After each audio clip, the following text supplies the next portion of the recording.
Olivia's class had erupted in cheers and high fives. For weeks on weeks, they had been the subject of ridicule and bullying, and now there finally seemed to be a light at the end of the tunnel. It seemed like they were finally getting people on their side for a change. Olivia had posted several photos of herself and her dog Polly from puppy to grown dog, clearly showing the love and affection they had for each other. This was not the face of a dog abuser. And clearly, Olivia had not simply found a random dog to pose for a photo shoot, like some of the rumors had previously suggested. "I can't believe it," Millie cheered, tears of joy welling up in her eyes. "You did it, Olivia. You're a genius." "That'll teach those ignorant gossipers a lesson," Steve Shook agreed. "You really gave them a slap in the face, Olivia." Olivia grinned, glad to see all her friends feeling so triumphant for a change. She knew the battle didn't end here, though. There were members of the student council who still wanted her ousted from the Marshall High, and they wouldn't stop just because some people were starting to see things her way. "I know, it's exciting," Olivia said, "but we still have a lot of work to do if we're going to clean up the student union and be done with this." On the other side of the school, Bjorn Jorgensen looked at Olivia's various posts of her and her dog and frowned. He saw the view count going up exponentially on each of her photos, along with plenty of comments coming to her aid. "Damn it," he grumbled. "Olivia Johnson really won't just give up, will she? This Olivia girl really is a thorn in our side," Yaya said, annoyed. "What's our next move, class president?" Bjorn rubbed his tired eyes, trying to come up with a new plan. Their most recent one was clearly blowing up in their faces.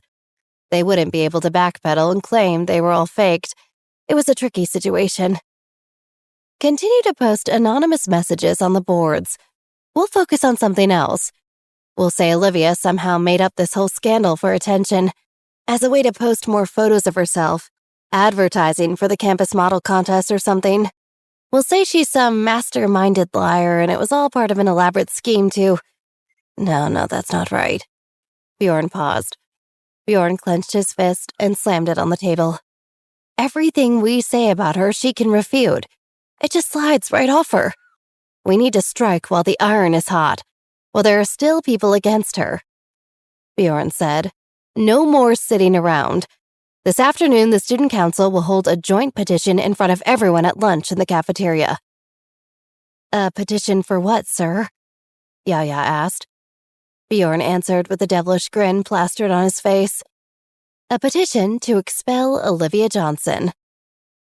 Yaya nodded her head in agreement. The longer they waited, the less supporters they'd have on their side. "Yes, sir," she said obediently. "I'll get everything organized right away." "Good," Bjorn said. "I want the entire student body to know. By the end of the day, Olivia will be out of our lives for good." Olivia's post that morning had already caused quite a stir throughout the Marshall School. This excited, confused buzz was tripled when the student council announced a petition to sign a joint expulsion order for Olivia on behalf of the students at noon. The school's online forums were in an absolute frenzy. Some people were still convinced from previous posts that Olivia was a nasty dog abuser. "Good riddance," they commented. "She's absolute scum. I say expel her immediately. Why are we giving her the benefit of the doubt?" Plenty of other people had put two and two together and were beginning to see reason. If the whole abusing dogs thing was some kind of misunderstanding, then there's no need to make it that serious, a student commented. Clearly, someone has some kind of personal grudge against her. If anything, that person should be expelled for bullying her and causing all this. "I can't bear to see someone making up lies about Olivia again. I'm honestly bored of all these kinds of tricks at this point." One girl posted, "Remember last year during the campus model competition when people were throwing accusations around? And it turns out Olivia had been innocent the whole time? It's the same thing all over again. It's disgusting she's being targeted this way." Another boy didn't care what the truth was. "This whole Olivia business has seriously affected the school's atmosphere. Just hurry up and get rid of her already so we can go back to normal." There were plenty of kids who didn't comment and simply watched the drama unfold online. Things were getting out of hand, and it was like getting a front row seat to the Coliseum. Very few students got any schoolwork done leading up to lunch that day. Everyone was too busy talking about what was going to happen. Could the student council really kick a student out of Marshall High? Would the school administration take it that seriously? Maybe if enough people signed. No matter what side people were on, they would all be crammed into the cafeteria at lunchtime to watch the madness take place. Some kids had even started placing bets as to what the outcome would be. It was anybody's guess. Back in Olivia's classroom, her and her friends were discussing the next plan of action. "The student council really is shameless," Sam Feinstein said, his arms folded across his chest. "They're really going to organize a stupid petition just like that? And over what? It's so unfair. I can't believe the school's going to allow it," complained Millie, pushing her glasses up her nose. They knew there would be a lot of people showing up to lunch that afternoon, whether it was to sign or just watch the drama. Millie was afraid if a couple of the student council members started signing, some classmates would just start out of compulsion, whether they believed the rumors or not. "The student council is really messing with the mindset of the entire school," said Millie. "I don't know about that," offered Olivia. "The overall opinion of the school is not the same as the mob mentality. Everyone has their own opinions, and I think most people are smart enough to figure out the truth. But it's true when people see their friend do something, they can lose common sense." "Kinda like Brexit," Steve said. "Mob mentality and fear caused people to vote England out of Europe. But once it was done, the majority of people were upset by it." "Don't be stupid," Lena scolded. "That has nothing to do with what we're talking about. Leave global politics out of this, nerd." "I think we're getting off track here," Olivia laughed. "Anyway, it's all right. I thought they'd do this. They're falling right into my plan." The group was stunned. "You wanted them to call for your expulsion?" Millie gawked. "Why, Olivia?" "Because she's come up with a countermeasure," said Frances coolly. "Is that right, Olivia?" Olivia winked with a thin smile on her face. "What do you think? Of course I have a countermeasure." "Well, tell us already," Steve said. "We're on pins and needles here." Olivia chuckled briefly, then got serious. "Sam, you're up." Sam Feinstein nodded his head. "Yeah? What do you need me to do? Name it." "What's the status on that document I asked you to put together?" Olivia asked. "It's ready to go. I finished that a long time ago when you asked." Sam replied. "I have it stored on this USB whenever you need it." Olivia grinned. "Very good," she said. She looked at Zach Colston and added, "I'm going to have to trouble the two of you to make a little trip to the printer." "No problem. We can do that," Zach said, his blood boiling. Zach and Sam dashed out of the room with the USB, leaving the others waiting for instructions from Olivia. "And what do you want the rest of us to do, Olivia?" Millie asked. Olivia scanned the faces of her loyal group. They had stood by her through some dark times at Marshall School, and she was glad to have them as friends and allies. When this was all over, she would have to do something special for them. She took one last second to take the moment in and said, "The rest of you, come with me." At noon, the sound of the lunch bell rang through the halls of the prestigious school. It was finally the time everyone had so anxiously waited for. Waves of students rushed to the entrance of the cafeteria, crowding the doorway. The student council had already been set up and had been waiting for a long time. 3 long tables had been placed in a row, with a handful of the student council members sitting behind it. Placed on the table were several copies of petitions and a dozen or so signature pens. As everyone filed in and took their seats, an uncomfortable hush fell over the crowd. There were a lot of students watching, but no one brave enough to stand up and do anything just yet. There were still people who were on the fence about the whole thing, and no one wanted to make the first move. After a few tense minutes, Bjorn Jorgensen nodded from behind the table to Amber to make her move. She had been appointed by the student council to get the ball rolling, in case no one was signing right away. Amber stood up, walked through the cafeteria with all eyes on her, and signed her name on the petition. She turned around, shooting daggers at Olivia. Olivia looked unfazed, which caused Amber's face to scrunch up. Murmurs sprouted up around the cafeteria. After brief hesitation, a few more students stood up to sign, seeing that someone had taken action.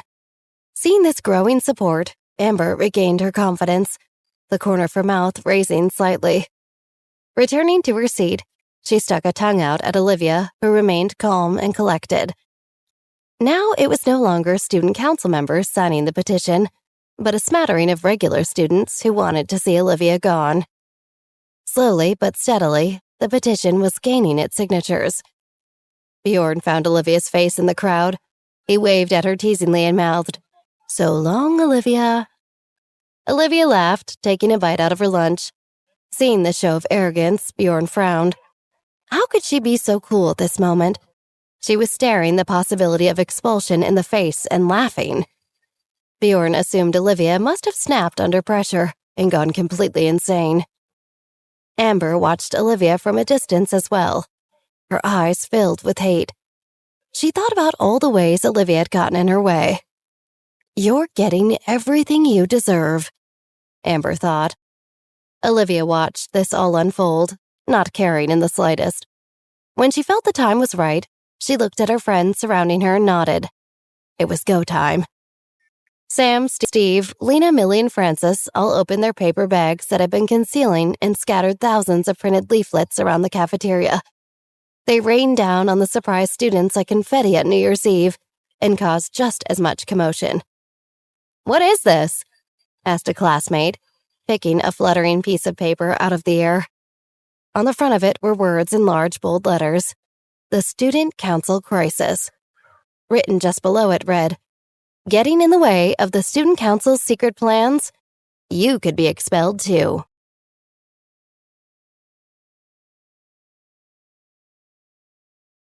"What in the hell is this?" Amber screeched, as leaflets began to fall and flurry around the students in the cafeteria like a snowstorm. Amber caught a leaflet midair and slowly read over it. At the first few lines, Amber gasped, feeling a sharp pang in her chest. She looked around and saw hundreds of students, all with leaflets in their hand. "Don't you dare read that libelous piece of trash!"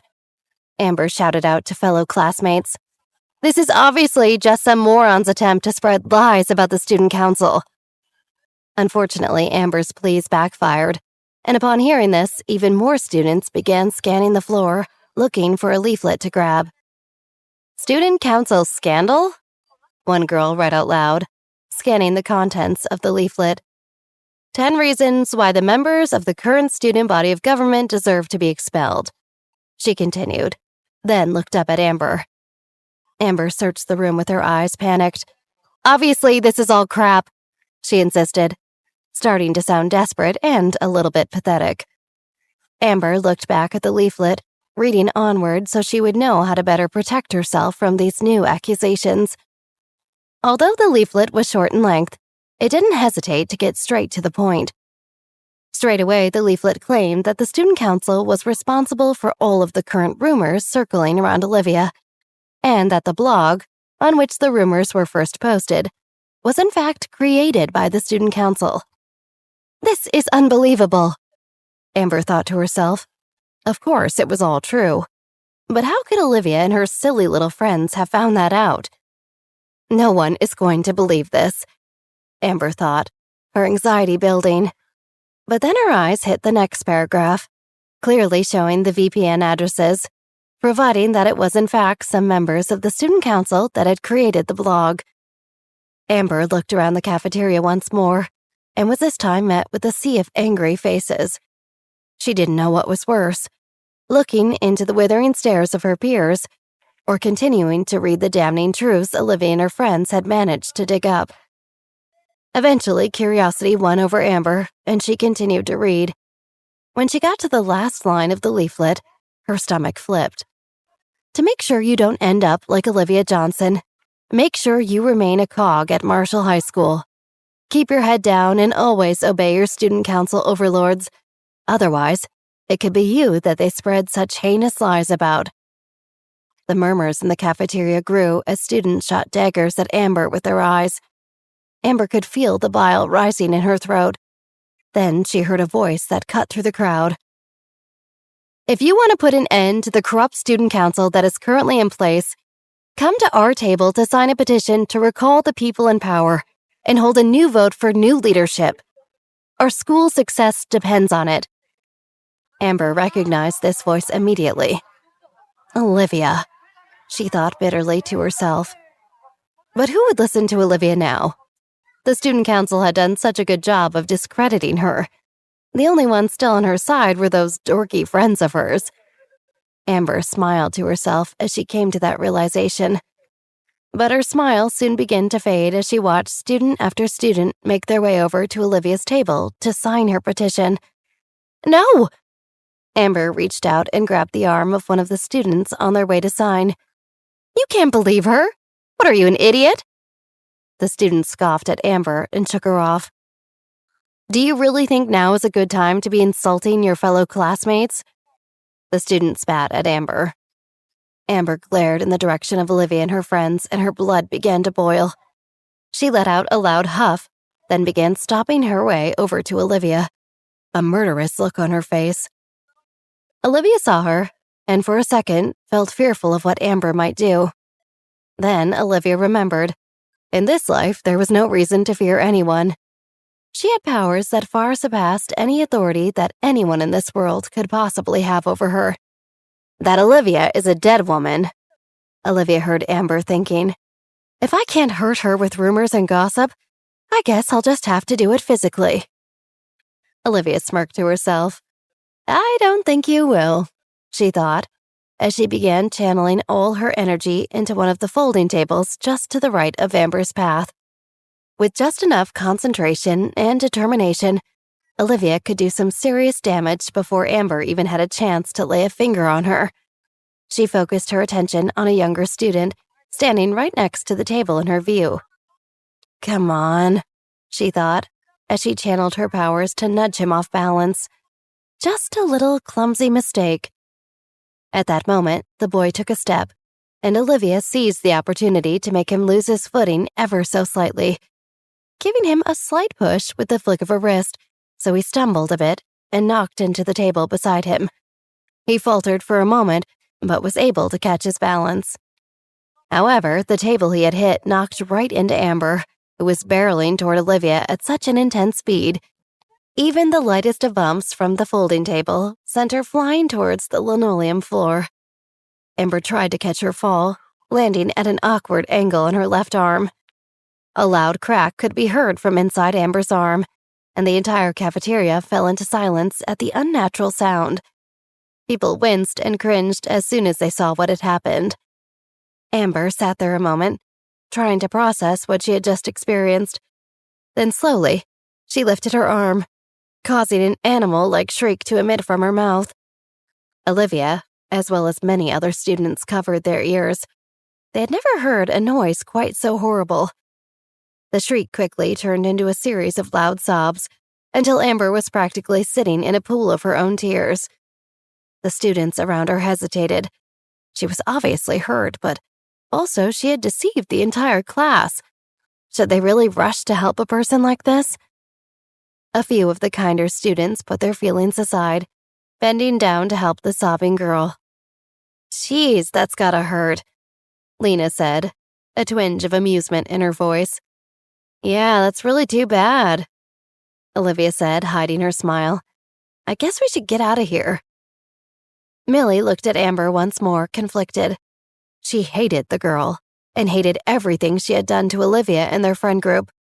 But she was still in a lot of pain, and Millie's heart was too big to overlook that. Seeing her look of worry, Olivia laid a hand on Millie's shoulder. She's got what she deserved, Millie, Olivia reassured her friend. You saw her. If she hadn't been running to try to hurt me, she wouldn't gotten hurt herself. Life really is ironic, Lena added. Millie sighed. I guess you're right. Then began to follow her friends out of the cafeteria, Amber really should learn to think before she acts. Later, in the student council room, Bjorn Jorgensen paced the floor angrily, a copy of Olivia's leaflet scrunched up in his fist. Yaya ran into the room, waving her phone in her hand. "I just got word from the hospital," she panted, having rushed to tell Bjorn the updated news. "An ambulance brought Amber in, and the doctors have seen her already. She has a broken elbow and she'll need to be in a cast for weeks." Yaya shuddered at the thought. "I'd assumed so based on the looks of her," Bjorn answered, still pacing. If he was being honest, he didn't care much about Amber's injury. He'd always thought that girl was too impulsive. It was no surprise to him something like this would eventually happen to her. What his mind couldn't let go of, however, was Olivia's leaflet. "She is a clever one," he thought as he paced. "I do have to give her props for that." Could it be that Bjorn had actually met his match in this Olivia Johnson? The thought made him livid. Damn it. He leaned over, slamming his hands on the desk at the front of the room and making Yaya jump. Bjorn stayed in this position a moment, seething. Yaya, genuinely worried for the school president, cautiously crept up behind him. "Bjorn?" she whimpered. "Are you okay?" But Bjorn didn't answer her. Yaya swallowed, then took another step forward. "What should we do to retaliate?" Bjorn breathed out angrily. "Take down the blog," he said. It was better to have no possible trace of their involvement, just in case Olivia was successful in her coup. "But Bjorn," Yaya tried to reason, but Bjorn swung around facing the timid girl.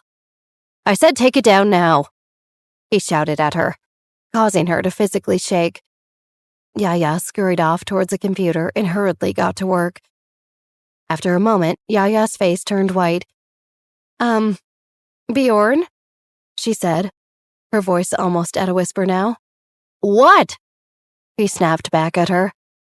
Well, it seems that I'm unable to remove the blog," Yaya answered apprehensively. "Let me see that," Bjorn huffed, pushing Yaya out of the way so he could look at the computer. He had had it with other people's incompetence.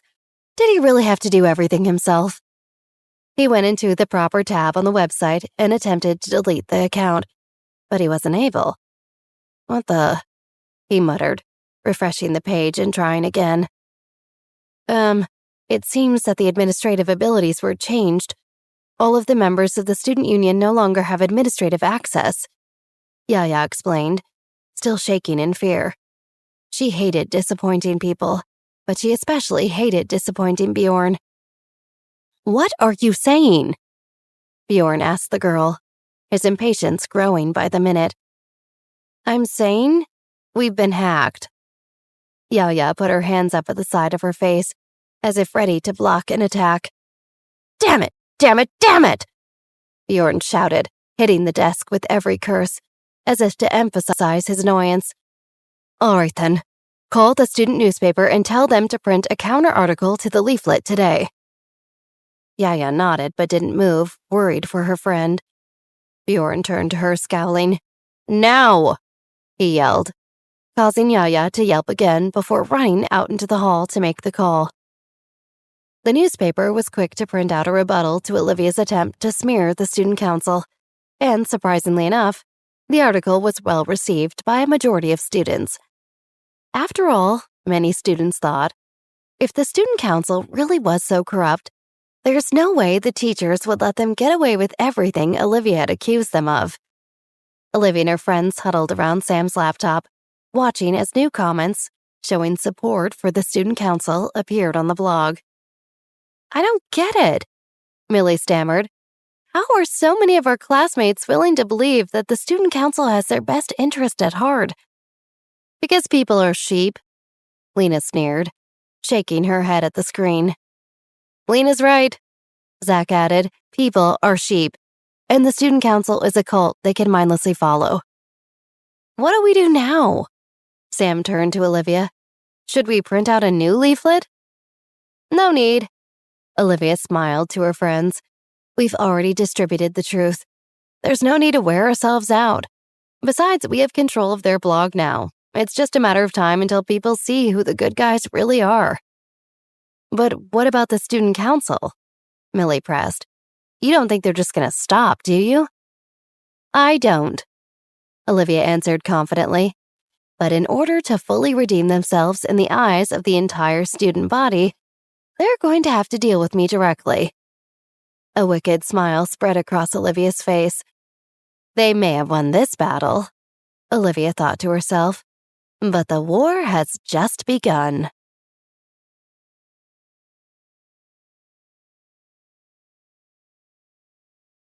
Even though the new article in the student newspaper had gone over just as Bjorn had planned, with students slowly starting to trust the student council again, Bjorn knew that wouldn't be enough.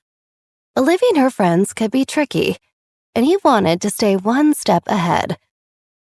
That afternoon, Bjorn decided to lead the student council in a public apology to Olivia and her class.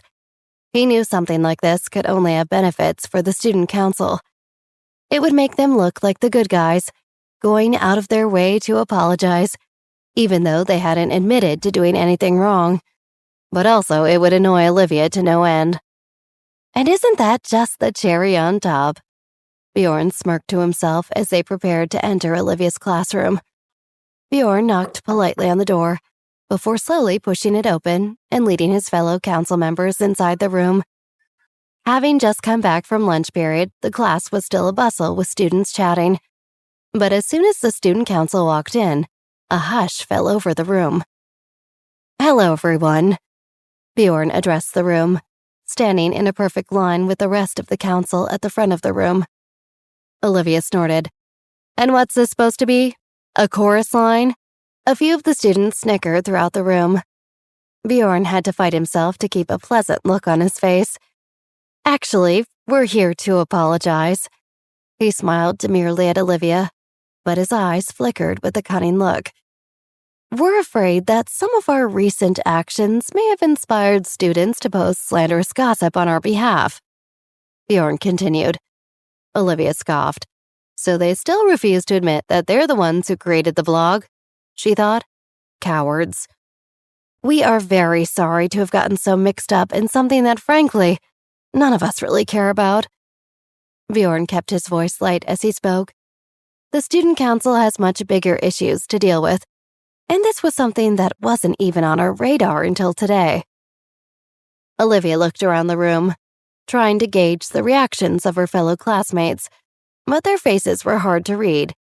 She tried dipping into their thoughts, but most of them were still processing what on earth was going on. What is happening?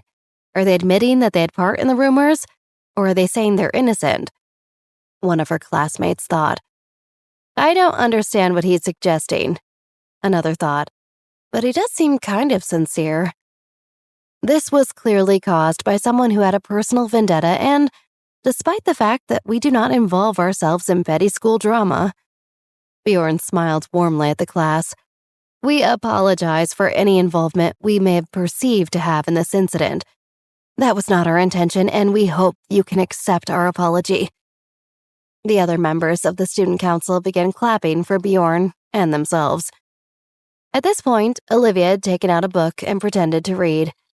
Bjorn stared at her, and she yawned for dramatic effect, flipping to the next page. Bjorn cleared his throat impatiently, waiting for Olivia's reaction. The entire room grew uncomfortable as they watched Olivia ignore him. Finally, a student behind Olivia tapped her on the shoulder. Olivia?" he said quietly. She looked up as if she had been deeply engaged in her novel. "Hmm?" she asked casually. "What's up?" "The student council?" he pressed on. "They're kind of trying to apologize right now." Olivia looked at the student council, as if only just noticing they were still here, then turned back to the student. "They're apologizing? To who?" "To you!" Bjorn spurted out, then pinched himself to hold back his frustration. Olivia smiled coyly to herself, then turned to address Bjorn. "To me?" She clasped her hand to her chest in mock surprise. "I'm sorry you never used my name, so I had no way of knowing you were delivering a personal apology." To me, it sounded more like an apology a politician would give after being caught sleeping with a woman who wasn't his wife. Olivia continued, sending a ripple of giggles throughout the room. Bjorn clenched his fists, but he took a breath and smiled at Olivia. Olivia, we are sorry if our actions inadvertently caused you any trouble, he said through gritted teeth. Inadvertently? Olivia parroted. So basically, you're saying you did nothing wrong. Olivia turned in her seats to face her friends. Does that really sound like a sincere apology to you guys? Not to me, Millie chimed. Everything he said felt pretty subjective to me. Definitely not a lot of earnestness in his words. Unable to stop himself, Bjorn glared at Millie. She was really proving to be another thorn in his side. Unfortunately for Bjorn, Millie caught his cold gaze and yelped dramatically. Why are you looking at me like that, Mr. President? She asked with fear in her voice. I was just expressing my opinion. Bjorn struggled to answer Millie. Everyone had seen the way he looked at her. What could he possibly say to defend himself? Also, Olivia continued, unwilling to let Bjorn get another word in, you said that this was caused by someone who had a personal vendetta with me. Are you insinuating you know who this person is? Bjorn opened his mouth to speak, but Olivia interrupted him again. Wouldn't it track that whoever this person is someone close enough to the student council or the student newspaper staff that they were able to get an article printed about me in the paper? Just then a voice sounded from the back of the room. It was me. A female classmate that Olivia had barely ever spoken to stood up. I can't speak for the newspaper, but I did post about you online, the girl said, with her head down bashfully. Whispers ran wild through the room, and Olivia stared at where the girl stood. This was definitely not what she had expected to happen. Who even was this girl, and what had Olivia ever done to her? I'm really sorry, I didn't mean for it to get this out of hand, the girl said, walking forward toward Olivia. She was so distracted by this new development, she didn't see Bjorn's mouth twitch into a smug smile at the front of the room. But why would you do that? Olivia asked, truly in awe that someone she had never considered might have had part in this. I've never done anything to you. I practically don't even know you. That's just it, the girl retorted. You're so popular and you run around the school with your clique, never noticing anyone else. Millie and Lena exchanged a look of surprise. Were they really considered a part of Olivia's clique? You're so pretty and smart, and you were voted class president after you've only been at Marshall a few weeks, the girl ranted, letting the words tumble out of her mouth. Everything just comes so naturally to you. Everything is so easy in Olivia Johnson's life. Olivia was shocked. She almost let out a laugh. If only this girl could see my previous life. Olivia thought to herself. If only she could see me dead on the side of the road after being run over by my best friend and my fiancé. Nothing had ever come easy to Olivia. This time around, she knew in order to get ahead, you had to create your own luck. I'm sorry, it seems like I've more than everyone else, Olivia said to the girl, but it hasn't always been that way for me. She stood to meet the girl at eye level. Thank you for saying I'm pretty, but I have no control over that. I do have a tight-knit group of friends, but that's because I find it hard to trust some people, and I know my friends will always have my back. Upon hearing this, Millie and Lena smiled at one another. You brought up me being class president after being here for a few weeks, but do you know why I transferred here my junior year? Olivia continued, her voice becoming more resolute as she went on. The girl timidly shook her head no. Before coming to Marshall, I lived with my mother in a crappy apartment building and went to a crappy public school on the bad side of town. It wasn't until meeting my father, a man I didn't even know existed, that I was given the opportunity to attend a school like Marshall. Olivia stared down the girl in disdain. How dare you talk about me that way when you don't even know half of what I've been through? The girl looked around nervously, then caught a glance from Bjorn and decided to press further. But it's not just that. she said, determined to make her point. Everyone lets you get away with whatever you want. Like what? Olivia scoffed. If you're going to make such accusations, at least be ready to back them up. Like the campus model competition, for instance. The girl pressed forward, sending a new ripple of whispers through the class. The rules clearly state that a person cannot submit more than one photo, and they cannot submit after the due date, and yet you submitted twice, and your second photo was allowed to enter late. That is true, Olivia said, slowly turning her attention to Bjorn. But let's pick that apart for a second. She took a step toward the student council. You said I submitted twice, that's accurate. I brought my first photo on time to our teacher, just as the rules state. But somehow, when the photo got into Bjorn's hands, it went missing, Olivia said, an accusatory tone to her voice. What are you implying? Bjorn hissed. I think you know exactly what I'm getting at. Olivia smirked. You took my photo and destroyed it before ever uploading it to the school website. I did no such thing, Bjorn retorted, acting as if this were the most ridiculous idea he had ever heard. Oh, so you're blaming Adam then? Olivia asked cunningly. What? No, Bjorn stammered. Well, Adam said he brought the photo straight to you. He said he placed the photo in your hand and that you confirmed in person that you would upload the photo. Olivia sped up, excited to have Bjorn on the rocks. If you're saying that you did nothing to tamper with the photo, then you must be insinuating that Adam, our teacher, was lying. No, of course not. It's just... Bjorn was stuttering, unable to get out a coherent sentence. The students in the class began to murmur. Olivia does make a good point. Olivia heard one of her classmates whisper, What kind of school president blames a teacher for destroying the opportunities of a student? Another piped in. And what about the rest of your student council? Olivia asked facetiously. They've been awfully quiet during this whole thing. It's almost as if they have something to hide. Bjorn was sweating now. He frantically searched the room with his eyes as if the answer would appear to him, but nothing came. Olivia made her way to the front of the room, standing directly in front of Bjorn. You came here to apologize, Olivia hissed. But I don't want an apology. What I want is an explanation.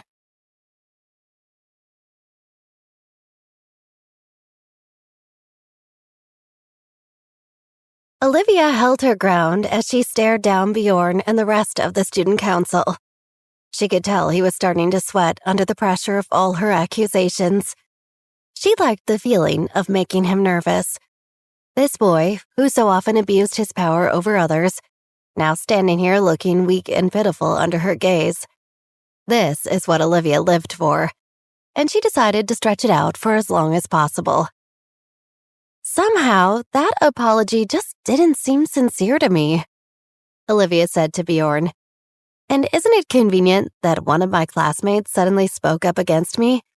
After all this time of then showing nothing but support. Olivia turned her eyes to the girl who had alleged she was the one who had begun the posting of rumors. If you really do just hate me out of boredom, or because you feel unfulfilled in your own life, Olivia snarled at the girl, then go ahead. I don't care if people love me or hate me. Just please do yourself a favor and keep quiet about it. Save yourself the dignity. The girl withered under Olivia's stare. She had never been so embarrassed in front of so many people, especially her fellow classmates. It was mortifying. But, Olivia continued, turning her head so that she was just slightly facing the student council. If I find out that you're just a scapegoat, used by someone else simply to take the blame and heat off themselves, Olivia smirked at Bjorn. Well, then I'll really be pissed. Olivia then casually threw out, Either way, I think I'll have to get my family lawyers involved. Slander is a very serious offense, and I plan to take you for all you're worth. She looked over at the girl whose mouth dropped open in shock. The girl immediately looked at Bjorn, pleading with him with her eyes. Unlike many of the other students at Marshall, this girl's family did not have much money, and they could not afford to hire a lawyer to protect themselves. Seeing the girl's reaction and her quick glance at Bjorn, Olivia smiled to herself. Her intuition had been correct. Just to make sure before she proceeded, Olivia decided to dip into the girl's mind. Bjorn didn't say she'd call her family's lawyers. Olivia heard the girl worry in her head. There's no way my family could afford to defend themselves, nor could we afford to compensate Olivia for whatever a court decides we owe if she won. Now hold on a second. Bjorn sputtered. He could care less if Olivia sued the girl, but he knew she would tell everyone the truth before she let that happen, and that he could not allow. I don't think we really need to get lawyers involved, do we? Olivia turned to Bjorn, smirking, knowing she really had them this time. Absolutely, Olivia replied. This girl has completely damaged my reputation. She has made it so that neither I nor my friends can safely walk down the halls at our own school. Olivia added for dramatic emphasis. Oh, don't you act like you're all innocent in this. One of the girls on the student council suddenly erupted. What about what happened to Amber, She put her hands on her hips and stared Olivia down. What about Amber? Olivia scoffed. She got hurt because of you. The student council member continued. For a split second, Olivia froze. How does she know I'm the one who hurt Amber? Olivia worried to herself. Could she possibly know about my powers? Was I not subtle enough? Did somebody see me flick my wrist before? Olivia quickly shook this thought out of her head. That was silly. There was no way anyone in the student council, or anywhere else for that matter, could have figured out she had powers after Amber's injury. She realized. This was clearly another one of their scare tactics. Olivia put her own hands on her hips, mimicking the student council member's power pose. Oh, really? Olivia asked sarcastically. And how do you figure that? I was all the way on the other side of the cafeteria from Amber when she fell. Olivia went on. You think I'm suddenly Mr. Fantastic? You think I can stretch my foot across an entire room to trip someone? A few giggles rose up through the class. Most of the students had been in the cafeteria to witness Amber fall. They knew Olivia was nowhere near her. Well, of course I don't think that, the student council member huffed. But you caused a panic in the cafeteria with your leaflets, she accused, waving her hands in the air. Everyone was rushing around trying to sign your dumb petition. Plus, the leaflets all over the floor were clearly a safety hazard. You caused a stampede situation. But everyone was in the cafeteria in the first place because of the student council, Olivia refuted. And there wasn't even a stampede. Amber fell or something because she's clumsy. But there wouldn't have been the opportunity for a stampede in the first place if you hadn't encouraged students to go there, which, by the way, is a school violation. Oh, please. Bjorn snorted at this. Olivia really was grasping at straws now. It is not a school violation. Actually, it is. Millie stood suddenly, happy to have an opportunity to help her friend. According to the school bylaws, Section C, Subgroup B, no student organization is allowed to gather more than 75 students at a time in any of the rooms within the school building. Okay, nerd, the girl from the student council mumbled under her breath. Lena stood and made a rush toward the student council. She wasn't going to sit by idly and let them bully her friend. But Olivia held up a hand. At the end of the day, it doesn't matter what you think, she announced directly to the student council. I clearly have enough evidence in my favor to build a case. As soon as we get out of class for the day, I'll be calling my family's attorney. At this, Olivia sat back casually at her desk and picked up her book to begin reading, as if the matter had clearly been settled. The members of the student council stood there, stunned into silence. Then Yaya, who had been hiding quietly behind Bjorn this entire time, peeked out from behind him and spoke. Olivia, Yaya tried to reason. There really is no reason to be this ruthless. Olivia put her book down, with a look that suggested she was annoyed they were still having to have this conversation. Yes, Liv agreed, you're right, there is no need to be this ruthless. Yaya smiled up at Bjorn. She was happy to show him she had been the one to reason with Olivia. That's actually what I told you guys from the very start. Olivia continued, venom in her voice. You are the ones who decided to be ruthless. You are the ones who chose to play dirty. I just followed suit. Come on, Olivia. Yaya continued, trying to reason with the girl. You don't want to make this any worse, do you? You still have to work with the student council for the fundraising committee. Think about how awkward you're making it for yourself. The fundraising committee? Olivia snorted. I was barred from being a part of the fundraising committee thanks to your friend, Amber. Olivia watched as confusion passed through the faces of the student council.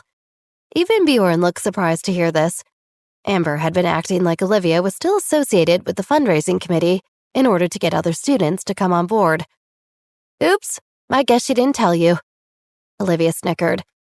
Well, Amber would actually need majority consent for the rest of the student council in order to make a decision like that. Yaya chewed nervously on her bottom lip. So technically, you're still in. Olivia threw her head back and laughed. As if I have any desire to be a part of any organization you all have a hand in. The student council stood there for a moment, fidgeting anxiously, unsure how to proceed. They looked at Bjorn, but he stayed silent. Olivia stared at them, eyebrows raised, as if waiting for their next move. After a long and awkward moment, she sighed. If that's all, you can leave now. She picked up her book once again and began reading. But, Bjorn stammered. Before he could continue forming a sentence, Olivia fixed him with an icy stare. You said your apology. I didn't accept. What more could you possibly have to say? She focused her attention back on the book in front of her as the student council slowly began to shuffle out of the room, utterly shell-shocked by the day's events. Just as they were about to close the door, Olivia shouted out, You'll be hearing from my lawyers as soon as possible. And with that, the student council slammed the door behind them. The classroom immediately erupted into noise as multiple conversations began to form. Throughout the rooms, Olivia could hear contrasting opinions popping up. Olivia was right to stand her ground. She heard one of the boys say, That apology was pathetic. I would have punched him right in the face if it were me. Teach him a quick lesson. I don't know, another girl mused. At least they tried to apologize. Olivia just fought back immediately and pretty rudely, I might add. Plus, she doesn't really have any concrete proof that they did any of the things she's accusing them of. But Olivia just kept reading. Soon, she would win people back to her side. In the meantime, she just had to stay focused. Later that night, after she had come home and relaxed for a while, allowing herself to completely wash off the events of the day, Olivia decided it was time to check the school website to see what people were saying. She logged on and immediately scrolled down to the comment section for today's posts. She smiled when she saw the comments had almost tripled in amount since earlier that day. Like the students in her class earlier, the comments were still fairly split, with people flip-flopping between Olivia's side and the student council's, but at least they were talking. This was all part of Olivia's plan. They say no news is bad news, Olivia thought to herself as she grabbed her phone and dialed Millie's number. All the online engagement would surely draw more attention, which is exactly what she wanted. After only a couple of rings, Millie picked up the phone. Liv, is everything all right? Millie questioned nervously through the receiver. Everything's fine. I just wanted to touch base with you about something. Olivia continued to scroll through the school website as new comments appeared. Sure, what is it? Millie asked, a hint of curiosity in her voice. I wanted to tell you that if you hear your dad say anything about intervening in the comments on the school site, Olivia said in a conspiratorial tone, or even the blog if he finds out about it, let him. Millie paused, processing what her friend was saying. Huh? Millie questioned, but why? If Millie's father, the principal of the entire Marshall school, got involved, he would have to publicly side with the student council. Why would Olivia want to do something that would actively work against her? Just trust me, Olivia assured her friend. Make sure you don't do anything to stop him from intervening. Okay, I guess I can do that. Millie was still unsure what Olivia was getting at, but she had learned at this point that her friend usually knew what she was doing. "Oh, and Millie?" Olivia added. "If the time comes, or when it comes, I should say, just make sure to play along with whatever role I need you to. You got it?" Millie smirked to herself. "I got it." Millie hung up the phone and laid back in her bed, with a small, anticipatory smile on her face. She knew Olivia had a plan, and of course, she would do anything in her power to help her. Now she just had to sit back and wait for the next phase.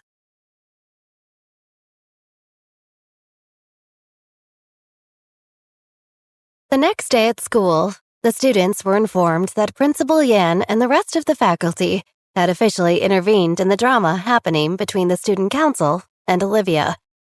Olivia agreed to make peace with the student council, all while trying to come off as an innocent victim in the entire situation. Principal Yan was so moved by Olivia's act that he couldn't help but lean towards her side of the story. After all, she was just one lone transfer student versus an entire board of students who carried more power than anyone in all the grades combined. Anyone could see that wasn't a fair battle. So he decided the only way to make things right would be to have the student council make a public apology, this time in front of the entire school at their next school-wide assembly. Olivia made sure to sit front and center when the student council made their apology.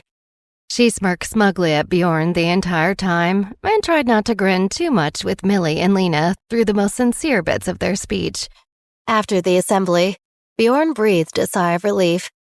He was very happy to put the entire incident behind him and move forward with the bigger issues at hand. However, back in Olivia's homeroom, her classmates felt very differently.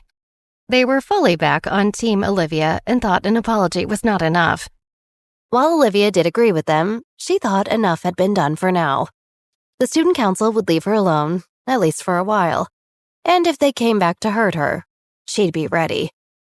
However, things could never be fully perfect in Olivia's life. Amber was now back in school, milking her injury for all it was worth. Worst of all, because of her injury, Amber was able to garner enough sympathy that the student council voted her co-head of the fundraising committee alongside Olivia. Amber would now surely find new ways to make Olivia's life a living hell. Overall, all Olivia had actually done by injuring Amber was to help make her more popular. In fact, people were so won over by Amber suddenly that the number of applicants for the student council fundraising committee had skyrocketed. "You can choose the best applicants to interview, and then from there, we'll decide who makes it into the fundraising committee," Bjorn explained to Amber. "Got it," Amber assured Bjorn, a wild glint in her eyes as she continued to peruse the names of students. "And of course, make sure to go over all the final applicants with your co-chair, Olivia," Bjorn added, a slight air of disdain in his voice. "But," Amber stammered, "trust me, it makes us look better." "I'm gonna go check on Yaya, but just text me if you need anything at all," Bjorn said, clearly not waiting to see how Amber felt about this. As soon as Bjorn was out of sight, Amber shook her head. "That's not fair," she thought. "That little bitch Olivia may have wormed her way back into this committee, but that doesn't mean I have to treat her well. I'll deal with her how I see fit." Resolute, Amber began sifting through applications, immediately throwing out the ones submitted by nerds and losers, and carefully moving the applications submitted by popular kids to the interview file. "Who needs a dumb interview?" Amber thought to herself as she sent off the acceptance emails. "I already know who will elevate our status." Amber chuckled to herself as she thought about how much more popular this move would make her. The next day, Amber waited excitedly in the school auditorium to welcome the new members of the Marshall High fundraising committee. She thought it was odd Olivia hadn't shown up yet since nerds were always on time. Maybe Olivia is too scared to show up and face me, Amber thought gleefully with a sense of pride. Once all of the students arrived, Amber beamed at the crowd. "Perfect," she gushed to herself. "Everyone here is smart, rich, and beautiful, just like it should be. And best of all, that stupid Olivia is late. I'll start the meeting now so she looks even worse when she does arrive." Amber cleared her throat and made her way to the microphone that had been set up for her. Welcome, everyone, to the Marshall High Fundraising Committee. Amber did her best with her broken elbow to clap for herself, and a few lone students in the audience slowly joined in out of pity. As Amber continued, students began to whisper to each other, looking around the auditorium as if searching for something. "Where's Olivia?" the boy shouted. "Isn't she supposed to be running this with you?" Amber flinched slightly. The boy who had interrupted her was the captain of the lacrosse team and one of the cutest boys at Marshall. What in the world did he care about Olivia Johnson? "Yes, she should be here," Amber explained, "but clearly she's not, so anyways, as I was saying..." Amber tried to continue, but was cut off once again. "Do you know when she's supposed to get here?" Amber recognized the girl who asked. She had been a champion of the debate team for the last 3 years, and her parents ran one of the biggest marketing firms in Manhattan. "If Olivia's not going to be a part of this, then I don't want to be either." "Honestly, me neither. I only joined because I thought Olivia would have a hand in this. I love the way she almost took down the entire student council. She's such a badass." Another girl whom Amber recognized as just having been photographed front row at New York Fashion Week chimed in. Amber was losing them. Wait! She screamed into the microphone. "Olivia's, she's sick. She couldn't make it today because she doesn't feel well, poor thing. But I promise she will be at all the upcoming meetings." The students stopped when they heard this, waiting to see if staying could possibly be worth their time. "So, if everyone will just take their seats again, I can explain some of the basics, okay? So just, sit down and we can go over things, all right?" Amber said desperately, trying to appeal to her classmates.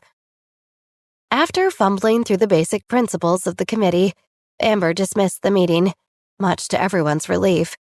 She left the auditorium feeling completely defeated. "What the hell?" she thought to herself. "How could Olivia's standing have risen that much since my injury? It was only a few days ago that people were ready to burn her at the stake for abusing animals." Amber fumed as she pushed her way through the large school doors and then made her way out of the front courtyard. While normally Amber would call a taxi to pick her up upon exiting the school's front gates, she decided that today she needed to walk off some of the frustration she was feeling. She only got a few steps away from the school when she saw something that made her stop dead in her tracks. On the corner, Olivia was exiting a bodega, holding a bottle of soda and laughing brightly with her friends. Amber stomped over to Olivia. "What the hell are you doing here?" Amber demanded. Olivia looked at Lena, then at Frances and her other friends, and finally at the bottle in her hand. I'm just having a soda. Do you want some?" Olivia held the bottle out to Amber, causing Lena and Frances to burst out laughing. Amber knocked Olivia's hand away from her with her good arm. "No, I don't want a soda," she seethed. "You were supposed to be at the fundraising committee with me?" Olivia looked at Amber, puzzled. "Was I?" She rubbed at her chin as if trying to recall. "Huh, that's funny because I thought you specifically forbade me from being on the fundraising committee." "Yes, but..." Amber stammered. She couldn't deny it. She had told Olivia right to her face she couldn't be on the committee. But then Bjorn had basically thrown Amber under the bus and made her bring Olivia back on anyway. "But you knew the council had voted you on anyways." She sneered now. Olivia paused, really milking the situation. "But you hadn't reached out to me about applications or interviews or anything," she continued. "How was I supposed to know I was still part of things if I hadn't been included in any of the process?" "Well, you are part of things," Amber insisted, "and I fully expect you to be there tomorrow for the next meeting. Or else," Amber threw in, immediately realizing she didn't have anything to threaten Olivia with. "Ooh," Olivia teased. "Or else what?" Amber stuttered, her face bright red with anger and her ears practically smoking. "Ugh, just be there, okay?" Amber screeched. Olivia was curious as to what Amber could possibly do to her, so she decided to take advantage of the opportunity and use her powers to dip into Amber's mind. If she doesn't show up tomorrow, then I'll make sure Olivia really is sorry she ever messed with me. Olivia heard Amber think so resolutely. It sent a shiver up her spine.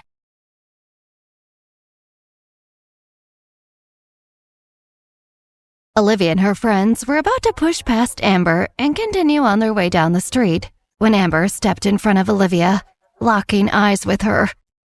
"What do you mean we'll see? You need to be there tomorrow." "Why are you being so difficult?" Amber yelled. "I demand an explanation." Olivia simply smiled and responded, "You're a smart girl, Amber," Olivia said, snark oozing from her voice. She continued, "But do you really need an explanation?" Olivia shot a mischievous look at Millie, who stood right behind her. "Millie, do you want to give Amber a quick explanation? Maybe the chair of the fundraising committee here really is more dense than we thought," Olivia said, full of sass. Millie, delighted to join in on Olivia's snark, stepped forward with a smirk. "Oh, that definitely seems to be the case, Olivia," Millie said. Olivia continued, undeterred by Amber's feigned ignorance. "The issue at hand is my original campus model photo. Something you know about, and something you've been trying to keep hidden. I'm not going to be part of your stupid committee. At least not until you guys admit what you did." Amber, unable to hide her defiance, challenged Olivia. "Well, I have no idea what you're talking about." Olivia smiled when she suddenly saw Bjorn, along with a group of other students approaching them.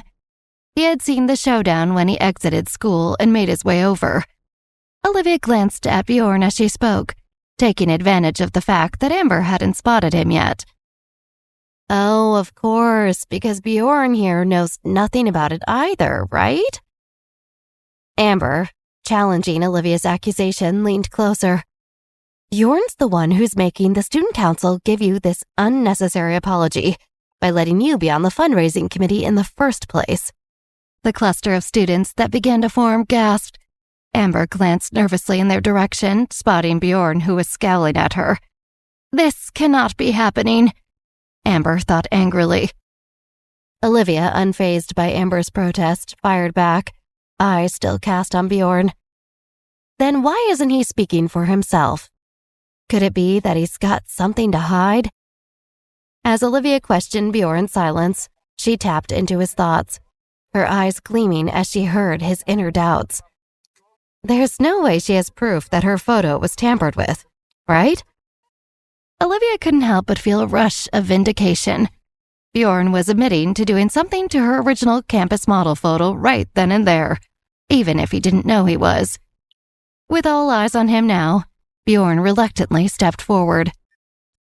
Well, I think there's something you all should know. Olivia's original campus model photo was... Actually, it may have been tampered with." The crowd of students erupted in shocked whispers, but Olivia's gaze stayed on Bjorn. Bjorn, despite his shaky voice and uneasy demeanor, attempted to continue. But Amber, her patience wearing thin, could no longer contain herself. She interrupted with an air of annoyance. "Bjorn, what are you doing? You can't just..."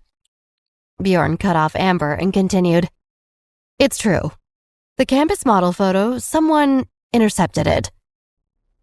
I've put a little investigation committee together in the student council, and we determined that after Adam handed over Olivia's photo, it must have been tampered with. We just don't know who did it yet."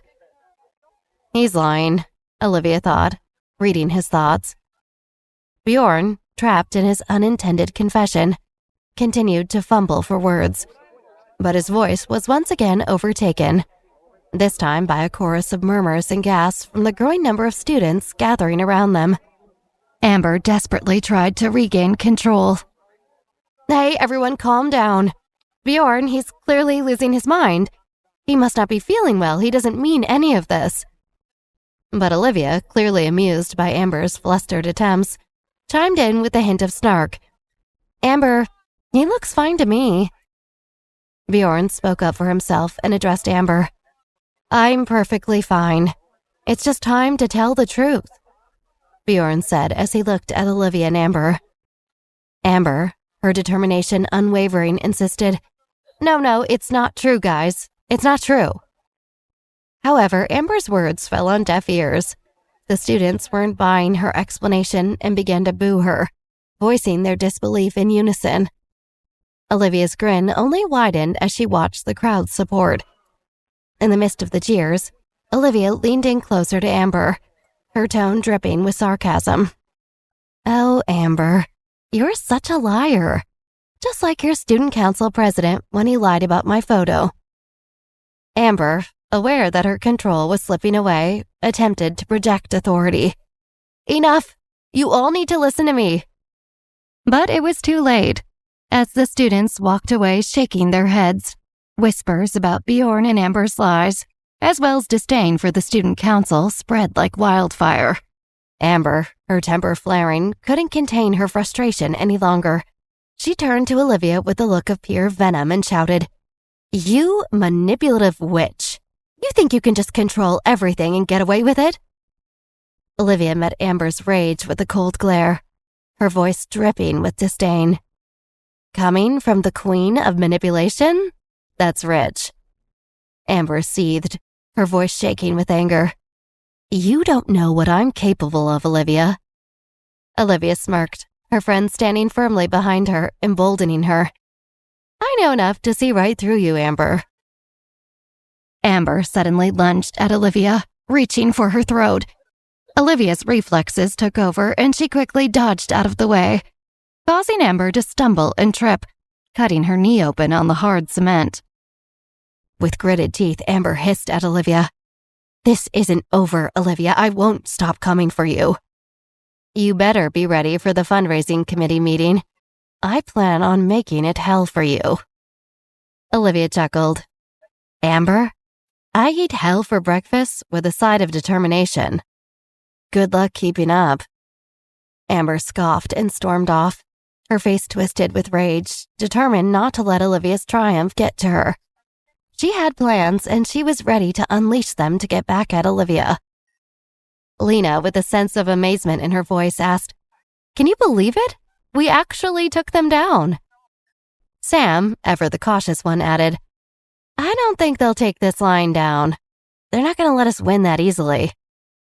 As they walked together, Sam turned to Olivia, curiosity in his eyes. "So, Liv, what's our next move?" Olivia pondered for a moment before responding. "For now, we rest.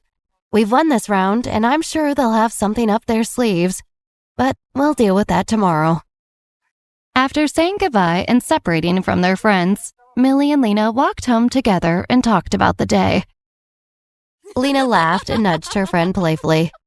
"Oh, it's been a roller coaster for sure. Who needs reality TV when our lives are serving up all this juicy drama? But you know what? I'm relieved we can finally take a breather from the chaos, at least for a little while." Lena turned to Millie, a warm smile on her face. "You've been such a great friend to Olivia, Millie." Millie blushed slightly at the compliment. "Well, she and I have been friends for a long time, and I'll always have her back. Besides, it's been amazing to see how she's handled all the rumors and drama. She's something else, isn't she?" Lena's smile grew even wider, her eyes sparkling. "Absolutely. Olivia's like a magnet for awesomeness. I'm so glad she landed in our lives. You know, I've never had a ton of friends, so having you as a friend and roommate has been one of the coolest parts of this whole deal." Millie put her arm around Lena's shoulder, feeling grateful for their friendship. "Lena, I feel the same way. You're an awesome friend and roommate, too. It's nice to have someone who's always there, through all the ups and downs." Lena suddenly had a thought. "Hey, Millie, what do you want for dinner tonight? I'm in the mood for something warm and comforting. How about chicken nuggets?" Millie laughed. "Chicken nuggets again, huh? You really can't get enough of that, can you?" As Lena and Millie turned a corner, they suddenly heard soft animal whimpers coming from a nearby alley. Millie furrowed her brow and turned to Lena, asking, "Did you hear that?" Lena, equally uncertain, replied, "I'm not sure, but maybe we should probably check it out, just in case." Together, they cautiously made their way down the alley, following the faint cries. Millie listened carefully and then said, "It sounds like kittens, doesn't it?" Lena leaned down to peer into a box at the end of the alley and discovered a small litter of abandoned baby rabbits. "No, Millie," she said in surprise. It's not kittens. It's baby rabbits. Millie's eyes widened at the adorable, fluffy creatures. It's so sad that they were left here like this. Lena bent down to get a closer look, gently reaching out to touch one of the rabbits. I don't think we can just leave them here. What do you think? Should we keep them? Millie hesitated, thinking about the responsibility of taking care of the baby rabbits. I'm not sure, Lena. They're so small, and we've never had rabbits before. Lena placed a hand on Millie's shoulder, her eyes filled with determination. I know it's a big responsibility, but we can do it together. We'll figure it out. Just think about how happy they could be with us. Millie couldn't help but smile at Lena's persuasive words. All right, Lena, let's take them home, but we'll need to research how to care for them properly. Lena grinned, grateful that her friend had agreed. Perfect. We'll be the best rabbit parents ever.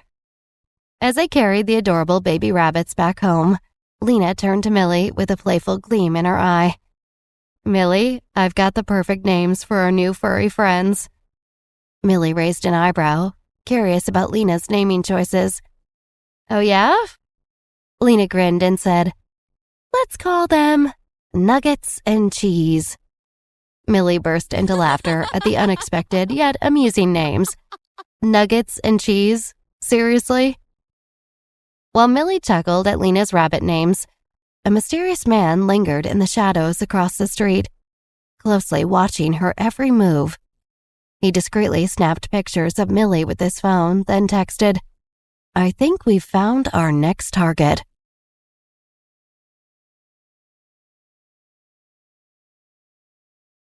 As Lena and Millie walked away with their rabbits, the young man continued to stand in the shadows.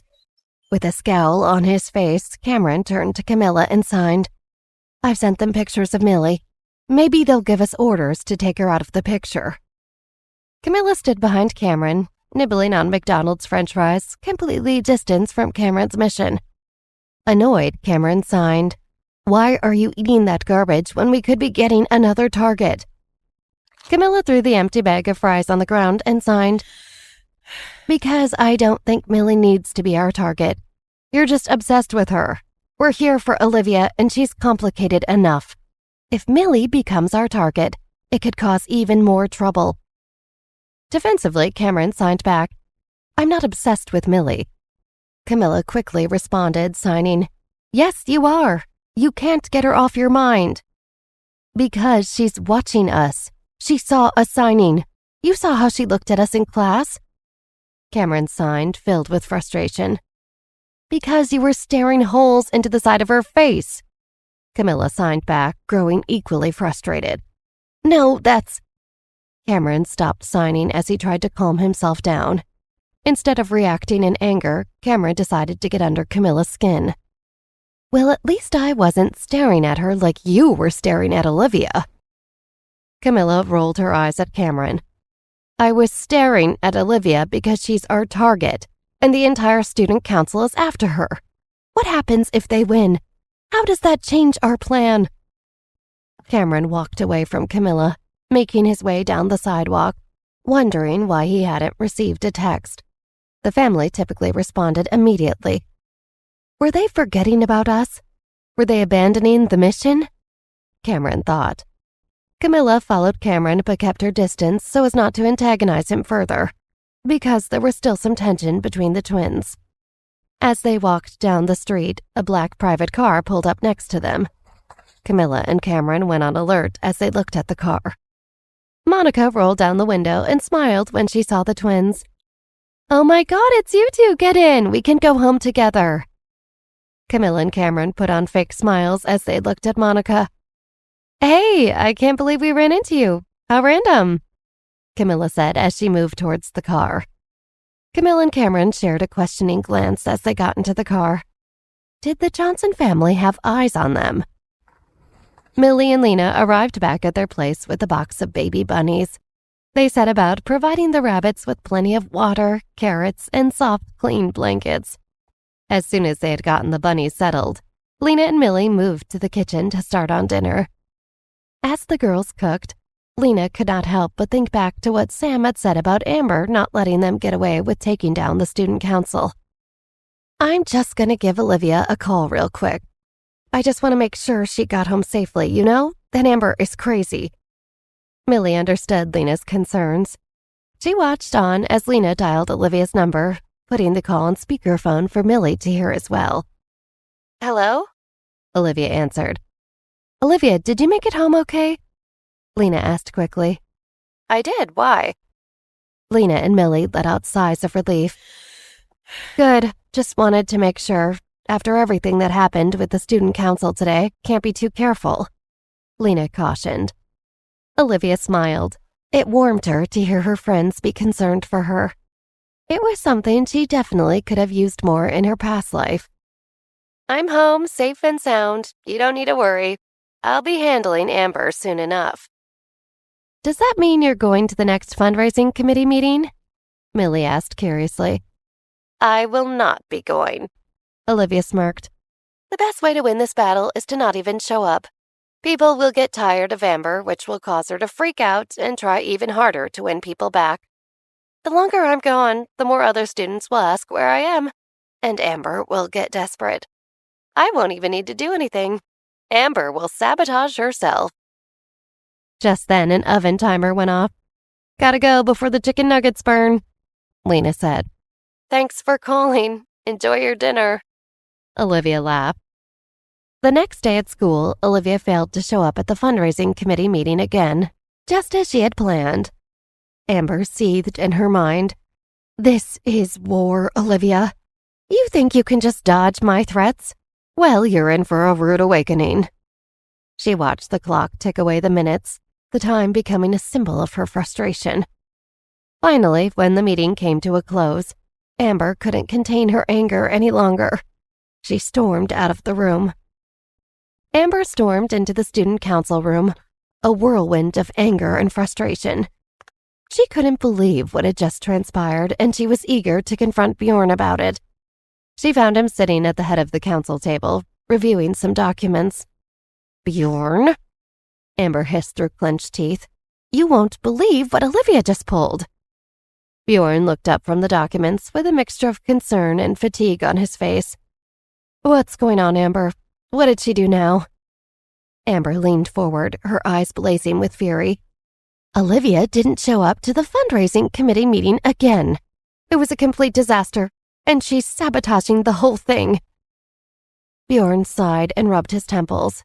He had been dealing with Olivia's antics for a while now, and it was taking a toll on him. Amber, we need to be cautious. Going after Olivia right now is not in our best interest. After the campus model photo scandal, the student council's reputation is fragile. Attacking Olivia further will only make things worse. Amber's frustration was growing, and she wasn't about to give up. Well, what should we do then? Just let her have her way? Bjorn snapped back. Amber, can we not make this about Olivia? Just send an email to the committee members, promise them pizza, and let's get the committee back on track. Amber took a deep breath, her frustration evident, but she nodded reluctantly. Fine, I'll send the email blast, but you better be right about this, Bjorn. As Amber left the room, Bjorn sighed and leaned back in his chair. The weight of the situation bore down on him. Amber was right. They couldn't let Olivia win this battle. The student council needed a plan, a strategy to regain their influence and trust. It was time to prove that they were more than just a bunch of power-hungry rivals. As the weeks passed, the fundraising committee attendance slowly recovered thanks to Bjorn's plan. Amber beamed at the turnout of committee students. All right, everyone, I'm thrilled that you're all here today. It's time to unleash our fundraising powers and make a real impact on our school. A hand shot up and a young woman asked, That all sounds really great, but where's Olivia? Another student chimed in, a hint of disappointment in their voice. Yeah, but we just joined because we thought Olivia was heading this up. She would have had us doing events by now. Amber's frustration grew as Olivia's name kept popping up. She was determined to make these students see her potential. Olivia, come on, you guys. We all know she's had her moment. Do you really want to keep living in the shadow of someone who's always getting into trouble? I'm your ticket to success now. The students stared at Amber with blank faces. Look, guys, Olivia may have been the former leader, but she's not here now. Do you really want her to swoop in and take the credit? The unanimous answer was a resounding yes that echoed through the room. Amber felt her frustration boil over. These students weren't falling for her charm or her lofty ideas. They wanted Olivia. Fine, Amber seethed, her teeth clenched. If you want Olivia, you're going to get Olivia. Without another word, she turned on her heel and marched out of the room, a line of bewildered students trailing behind her. Amber stormed into the student council room, a mob of students in tow ready to make her demands. Bjorn, taken aback by her entrance, raised an eyebrow. Amber, what are you doing here? He asked, concerned by the seething rage on her face.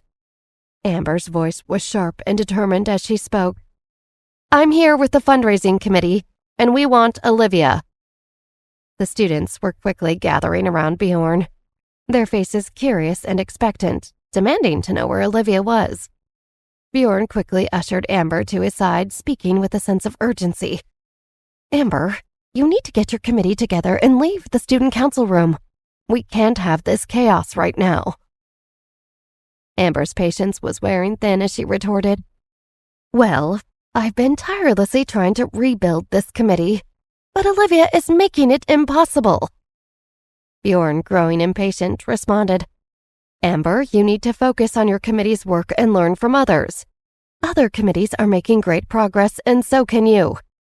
Amber's voice dripped with defiance as she leaned into Bjorn and then whispered, We need to bring Olivia down. We can save this committee, but not with her ruining everything.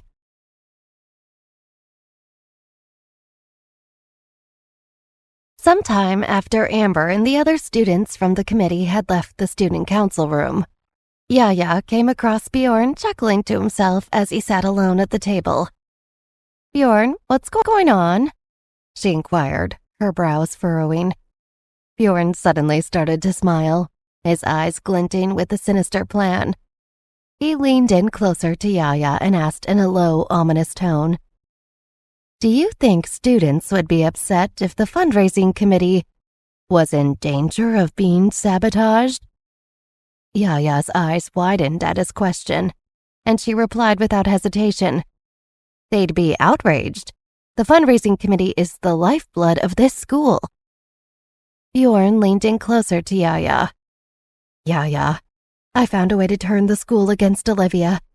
She thinks she's hurting Amber by not showing up to the fundraising committee meetings.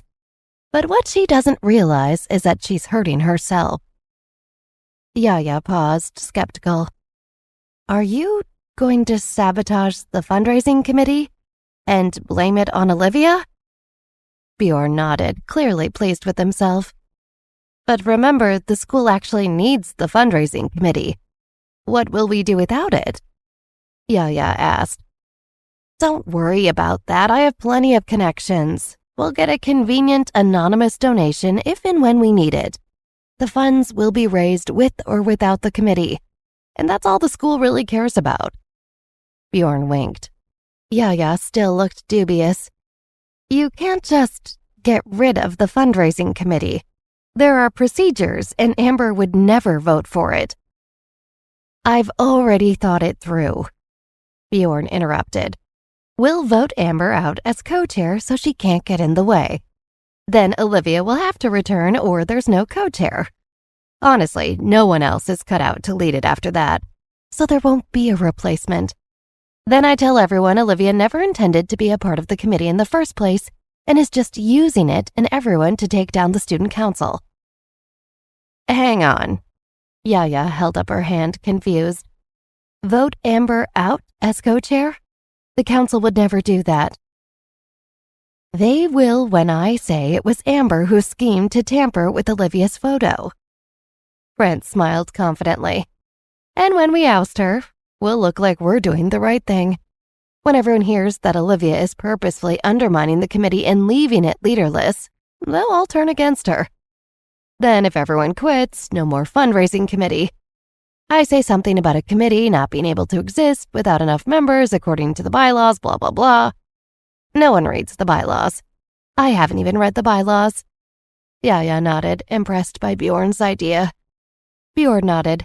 Exactly. Fundraising committee is dead, and it will all be Olivia's fault. No one will want to support her after this. And you don't think Amber will be a problem? She really, really cares about being co-chair and having that committee, Yaya warned. Amber's a big girl. Sometimes you have to make a sacrifice for the greater good. Bjorn sighed sarcastically. Yaya hesitated. I'm not sure I follow how this is all going to work. And you don't need to right now. You'll see soon enough, Yaya. Bjorn grinned devilishly and walked out of the student council room, leaving Yaya to wonder about his wild plan. Meanwhile, Olivia had just stopped into a drugstore to pick up a few necessities.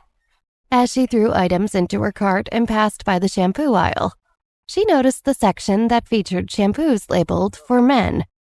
She found herself randomly wondering if Chris Jones was the type of guy who insisted on that kind of thing, and laughed at herself. Olivia realized it had been a while since they had talked, and the last time had ended abruptly when she awkwardly did not reciprocate his "I miss you." Is he upset with me? She wondered. She didn't want to call him exactly, but she knew it would keep bothering her if she didn't at least try to clear the air. Olivia picked up her phone and dialed Chris's number. She waited as it rang and felt slightly relieved, thinking it would go to voicemail. Just when she was about to hang up, a voice made her jump. "Olivia?" Chris said through the phone. "Oh, hi, sorry," Olivia stammered. "I couldn't get to my phone fast enough, that was my fault," Chris said politely. There was an awkward pause. Olivia took a breath. "I should be able to talk to this guy. I'm not some shy teenager," she reminded herself. "I just wanted to check in. It's been a while. Something made me think of you and—" "You thought of me?" Chris asked, suddenly sounding amused. "What made you think of me?" "Honestly, it was shampoo," Olivia shrugged. "Shampoo? Like you used to wash your hair in the shower? Where were you thinking of me?" Chris said flirtatiously. Olivia felt herself suddenly blush. "I just saw some men's shampoo at the store, and you're a man, so that's all," she said quickly. "Huh. Is this your way of saying you missed me?" Chris teased. "In a way, I suppose," Olivia answered vaguely. Why am I like this? She thought. There's just something about Chris Jones that makes my brain turn into jelly. I'll take it. Chris smiled.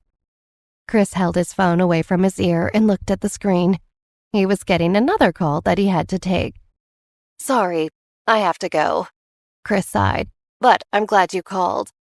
He added a cheeky tone to his voice. Oh, yeah? Olivia asked, feeling suddenly flirty. Oh, yeah, Chris answered, getting momentarily distracted before remembering he had someone waiting on the other line. I gotta go, but call me again, soon. Okay, see you around, Olivia said and hung up. See you around? Olivia groaned to herself. The next day at school, Bjorn surprised Amber and the fundraising committee members with his presence. With his plan in the back of his mind, Bjorn put his charismatic charm on full display and explained to the committee that Olivia never planned on attending the meetings and was just using them all for personal gain and to damage the student council. Amber liked what Bjorn was saying about Olivia, but she had the uneasy feeling he had a plan she was not in on. With a genuine tone, Bjorn admitted, I'm sorry you all got caught up in this. Olivia's actions have hurt you, and it's disappointing. What kind of joke is this? Another student asked with a furrowed brow. I've had enough. A male student angrily kicked a chair away and stormed out of the room. Amber, with desperation in her voice, attempted to stop the students from leaving. Wait, guys, please. We can still have the committee. We don't need Olivia. Unfortunately, Amber, you have also been unanimously voted out for your leadership position, effective immediately, Bjorn said with false sadness. What are you talking about? Amber demanded in shock. I don't think you want me to go into the details of your photo tampering scandal right now, Bjorn hinted in a low voice. A shocked gasp rushed through the students as they continued to file out of the classroom, each one feeling deceived and manipulated by the shocking information Bjorn had just revealed. Bjorn slyly grinned at Amber after the students had stormed. I finally figured out how to beat Olivia at her own game. Amber's eyes widened. What are you talking about, Bjorn? With a hint of excitement in his voice, Bjorn explained. We had to remove you from the committee so that Olivia would be the only leader left. And now its demise will be her fault. It's perfect. Amber stood there in shock, unable to comprehend the implications of Bjorn's actions. You can't just get rid of it like that. I'm the head of the fundraising committee. But Bjorn's expression remained merciless, and he delivered his final blow. Well, now you're not, because I'm the head of the entire student council. Amber was taken aback, her voice shaking with disbelief. What about our plan? Bjorn's smirk was chilling. Amber, the plan was never ours, it was mine. I only needed you to run the fundraising committee until I could execute the plan. Now that it's done, you're no longer needed. Amber's anger flared and she clenched her fists. This isn't over, Bjorn. You may have used me, but I won't let you ruin everything I've worked for. I'll rebuild the fundraising committee and I'll find a way to take down Olivia on my own. Bjorn's cold smile remained. Feel free to try, Amber, but remember, you're on your own now. The student council won't be by your side anymore. Amber watched Bjorn exit the classroom. Her eyes filled with a mixture of anger and frustration. She couldn't believe how easily she had been used and discarded. As she turned her attention toward the classroom door, she saw Yaya waiting for Bjorn. Amber muttered to herself, her voice filled with a fierce determination. I won't forget this betrayal, Bjorn. Olivia and even Yaya. They're all going to pay for what they've done. In her dimly lit room, Olivia sat at her desk, an assortment of notes, plans, and ideas scattered around her. She was in the midst of plotting her next move, determined to continue her revenge mission. Just as she was deep in thought, her phone rang, startling her. Francis's name flashed on the screen, and Olivia quickly answered.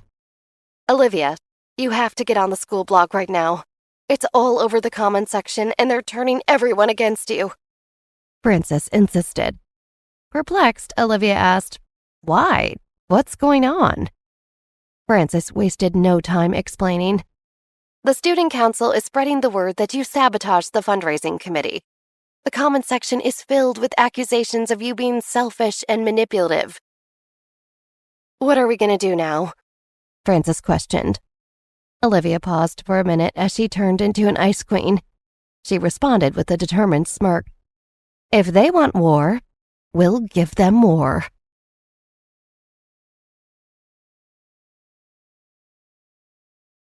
In the morning, the senior hallway of the school was filled with chattering students, many of them angrily discussing Olivia's noticeable absence and her alleged sabotage of the fundraising committee.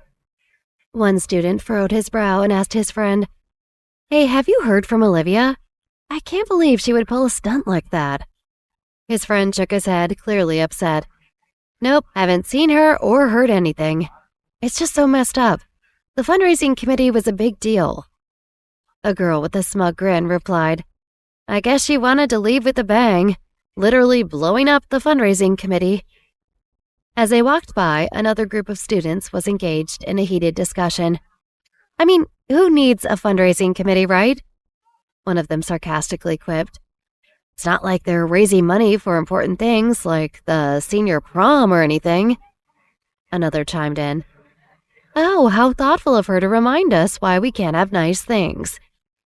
In the virtual world of social media, the cattiness continued with memes, hashtags, and biting comments, as students used their sharp tongues to mock Olivia's actions. Olivia strode into the school with her head held high, the angry buzz of students washing over her like a waterfall of negativity. She couldn't help but be annoyed. The student council had once again orchestrated a campaign to tarnish her reputation, and she was ready to face the onslaught. As she entered the senior hallway, she knew she was the center of attention. Angry students couldn't contain their frustration, and the air bristled with their complaints. "Olivia, you ruined everything," one girl shouted, her voice filled with anger. Another student chimed in. "What's your problem? Thinking you can just mess with the fundraising committee like that?" Olivia continued walking, her confidence unshaken. She paused for a moment, looked directly at her accusers, and responded with an air of defiance. "Oh, am I the problem? I think you're all giving me too much credit." The hallway erupted with a mix of astonishment and indignation. Olivia's response had not been what they expected. They demanded an explanation with a tone that carried a sense of entitlement. "Explain yourself, Olivia. Yeah, tell us what you did to the fundraising committee." Olivia flashed a cunning grin, her retorts sharp as ever. "Maybe some things are better left unexplained. Keep life exciting, don't you think?" The students' fury reached a fever pitch because of Olivia's snarky comments. Their angry chants filled the air, and they drew closer like an approaching storm. Olivia, however, stood her ground, her expression unwavering. She watched the encroaching students with an air of defiance, unafraid of their collective fury. Sam, wide-eyed, turned to Zach and Francis, a touch of worry in his voice. "Guys, I think this is getting out of hand." As the mob of students closed in on Olivia, her friends grew increasingly worried about her safety. Francis tightened his grip on Sam and Zach, his voice tinged with concern. "We need to get to Olivia," he urged. Zach agreed, his eyes locked on the brewing storm around Olivia. "Yeah, we can't just stand here." Sam nodded in agreement, ready to do whatever it took to protect their friend. "Let's go." Lena and Millie struggled to keep up with the others as they pushed through the students, determined to reach Olivia's side. Amid the chaos, Lena got pushed around by the mob of angry students. She felt like a pinball in a game, bouncing from one side to the other, but she was determined to make it to Olivia. Millie faced a moment of panic as she got pushed and nearly hit her head on a locker. Just in the nick of time, a kind and rather attractive stranger caught her, steadying her on her feet. "Be careful," he cautioned, and Millie, flustered but grateful, nodded in response. Francis, displaying both determination and genuine worry, was the first to reach Olivia. He grabbed Olivia's hand and pulled her through the angry crowd. Soon Sam, Zach, Lena, and Millie all surrounded Olivia, forming a protective barrier around her, as they faced the barrage of insults and taunts from the angry students. Bjorn and Yaya stood down the hall, observing the chaos that unfolded around Olivia and her friends. A sly smirk crept across Bjorn's face, his eyes gleaming with a sense of victory. Yaya turned to Bjorn, a curious expression on her face. "How do you think she's going to get herself out of this?" she asked. Bjorn shook his head, still smiling. "I don't think she will. Look, the entire school hates her more than they ever have. This time, it's different." Bjorn watched his plan unfold with delight in his eyes. Bjorn's eyes stayed locked on Olivia as he continued. "The key to making Olivia powerless is to get the principal on our side. You see, once we bring this to the principal's attention, and he sees the chaos Olivia had stirred, he'll naturally take our side. It's a matter of maintaining the school's reputation and order." Yaya's doubts lingered as she questioned, "But what if Olivia manages to win them back? She's done it before." Bjorn's irritation flared at Yaya's question. Yaya remained skeptical. "She's a master at turning the tables on us. What if she somehow flashes a smile and gets them to believe her again?" Bjorn's irritation grew. "Yaya, you're doubting my strategy. I know exactly what I'm doing. Trust me, Olivia won't bounce back from this." As Bjorn stood confidently, there was a tiny voice of doubt nagging at the back of his mind. What if Yaya was onto something? What if Olivia, with her remarkable charisma and uncanny ability to turn situations in her favor, managed to wriggle out of this predicament? Olivia and her friends broke out of the angry mob of students. The hostile students continued to yell insults and accusations. One student even shouted, "You've ruined our chances for scholarships. And now all the other clubs and committees are full, so we don't have any extracurricular activities on our college applications." Another added, "You're the worst, Olivia. That's why no one actually likes you." Amid the chaos, Olivia looked at the angry crowd of students around her, her mind racing. She thought, "Okay, let's work some magic." Olivia raised her voice above the commotion, attempting to calm the crowd. "Hey, everyone, please, let's stop yelling for a moment. I want to explain." It took a few more tries, but finally, the students started to quiet down, intrigued by what Olivia had to say. Olivia cleared her throat and addressed the students, her voice resolute yet apologetic. "I need you all to listen for a moment. First, I want to say I'm sorry. My attitude earlier wasn't right. I was a bit of, well, maybe I seemed callous because I was upset." She paused, taking in the skeptical faces of her fellow students. "I was shocked last night when I saw posts about me causing the collapse of the fundraising committee." Olivia continued, "I can't deny how important that committee is to our school, and I know it meant a lot to many of you. It meant a lot to me as well." Not all students were ready to accept her apology. One girl near the front of the crowd raised her voice, her words dripping with contempt. "Don't think you can just waltz back in here and pretend everything's okay. We all know you used the fundraising committee as a pawn in your personal vendetta against the student council." Olivia, her brows furrowing, responded, "Who told you that?" Olivia's alarm bells went off when she heard the student council was behind this attack. Of course, it's Bjorn and his sidekicks, Olivia thought. Olivia fought the urge to smirk as she realized her plan of attack. Olivia scanned all of the faces of the students, determination in her voice. "I want you all to know, I would never bring other students into my feud with the student council. Honestly, I don't even want to fight the student council."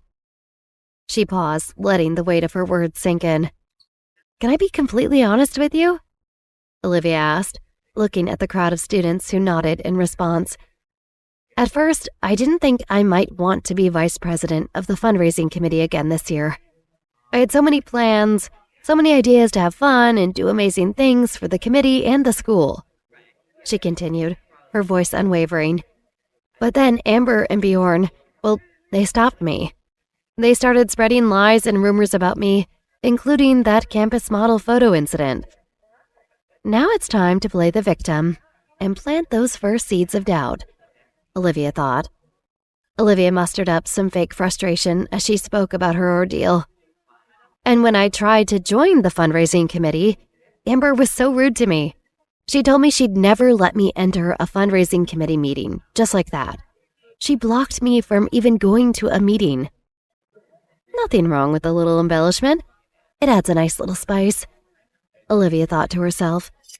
Olivia continued, "I mean, think about it. Why would I sabotage the fundraising committee when I wanted to be a part of it so badly?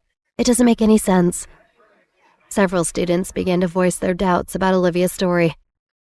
"I just don't see why Amber and Bjorn would want to ruin the fundraising committee," one student said. Another student chimed in, "Olivia, let's be honest. You never really seemed all that interested in the fundraising committee." A third student added, "Yeah, weren't you too busy with your gaming company to even care about us?" Olivia was shocked when she was met with a mix of skepticism and disbelief as the students expressed their uncertainty. Olivia continued, her voice filled with conviction. "Amber never cared about the fundraising committee until I expressed interest in it. She's driven by jealousy, and she's not above using anything or anyone to get what she wants." Olivia continued, "And as for Bjorn, do you all remember what happened with the campus model photo?" Olivia asked, her eyes scanning the crowd. "Bjorn admitted to lying about my missing campus model photo. We all know he lied about it." She leaned in, a serious expression on her face. "Not only that, but my photographer's lab was mysteriously burned down. I can't prove that Bjorn was involved, but we all know he played a role in destroying my photo." Olivia craftily planted seeds of doubt about Bjorn as she continued. "You know the saying, once a liar, always a liar? If Bjorn was willing to lie about my campus model photo, what's stopping him from lying about this? Olivia's words hung in the air, creating an atmosphere of uncertainty and suspicion among the students. Olivia could see that the students were starting to question everything. With her plan working, Olivia asked, "What do you think Amber and Bjorn gain from all of this? From turning the whole school against me?" Olivia's voice had an edge. "I mean, maybe they don't want me anywhere near the fundraising committee because they know I could actually make it better. Maybe they know I could make this entire school better. Maybe they're so scared that I could actually do some good and outshine them that they're willing to burn everything down, with no care or concern for all of you," Olivia said. Olivia's words were calculated and designed to make the students question the motives of the student council. It's easy to point fingers, but remember, not everything is as it seems. I'd never ruin your chances, but maybe someone else has a different agenda.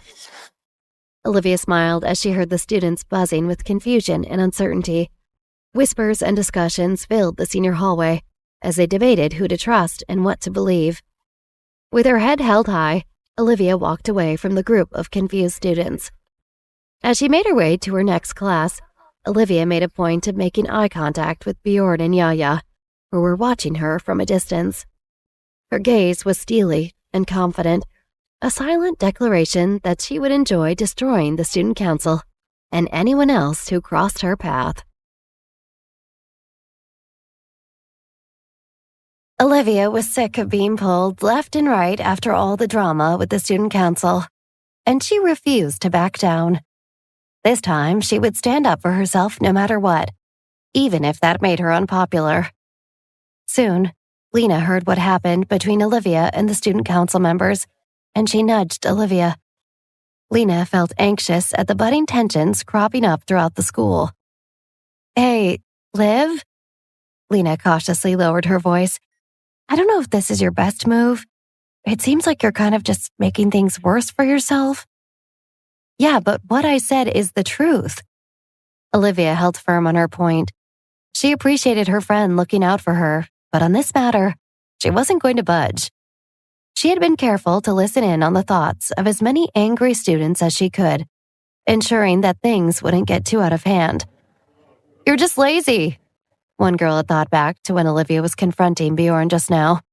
"This is all just so you can shirk your responsibilities yet again." "Typical Olivia Johnson," a guy suddenly said, walking up behind Olivia and Lena. He had followed her down the hallway, away from the big group of students she had just been addressing.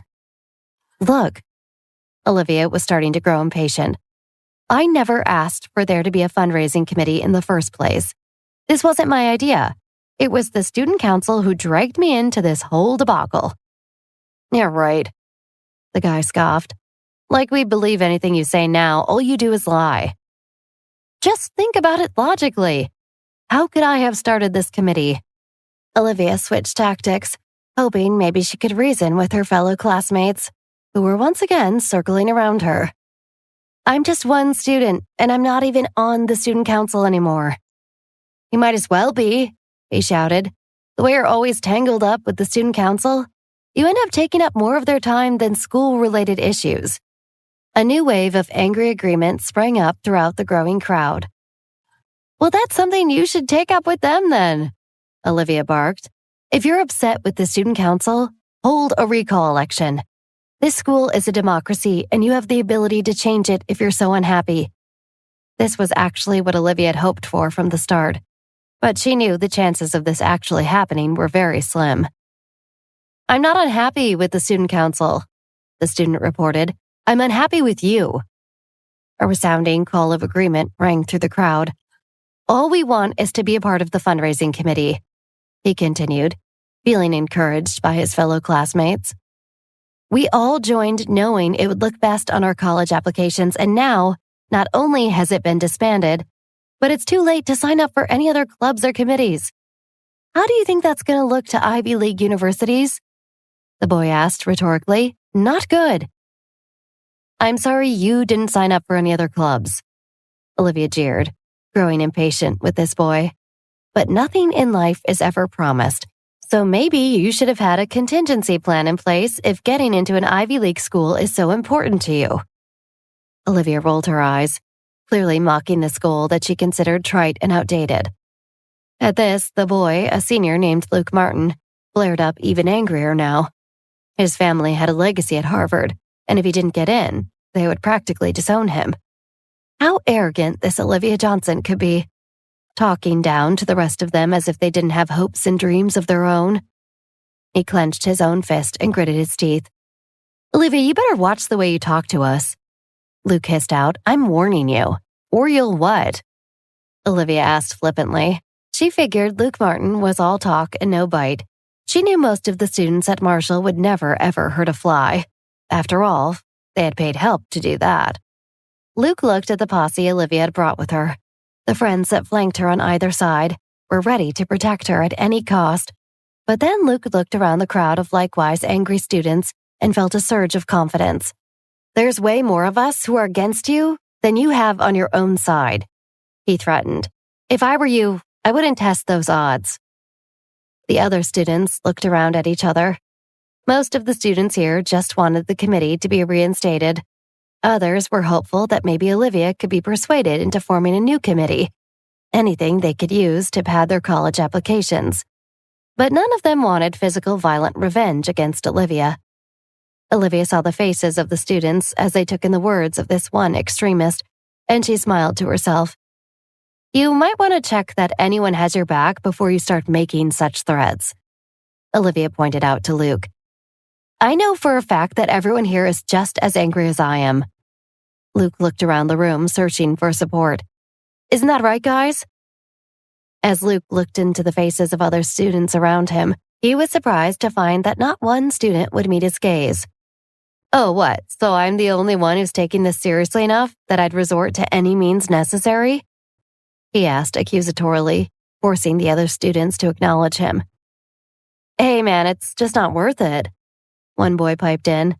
"The school has a pretty strict no-violence policy." "Screw policy!" Luke couldn't believe what he was hearing. "Olivia ruined our futures. Doesn't that mean anything to you?" "Of course it does," another girl spoke up. "But we'd be ruining our own futures if we resort to violence." "Yeah, if you want to fight her, that's your own business," a boy in the front of the crowd added. "Don't drag us into this." "Besides, it's not really the end of the world," the girl from before tried to reason, hoping to diffuse the situation a bit. "There are other ways of getting into the best college." The crowd of students nodded. Most of them knew their academic standings alone would put them toward the top of most schools' applicant pool. Not to mention the other years and years of extracurricular activities they had accumulated. And of course, at the end of the day, their parents could always bribe the admission officer to help them get into the schools of their choice. But they also knew, if they wanted to keep those options available for themselves, the best way was to get through high school without a blemish on their record. And publicly fighting another classmate, especially someone like Olivia Johnson, would definitely tarnish their almost perfect school records. "I can't believe what I'm hearing." Luke was so angry at this point, he was practically spitting.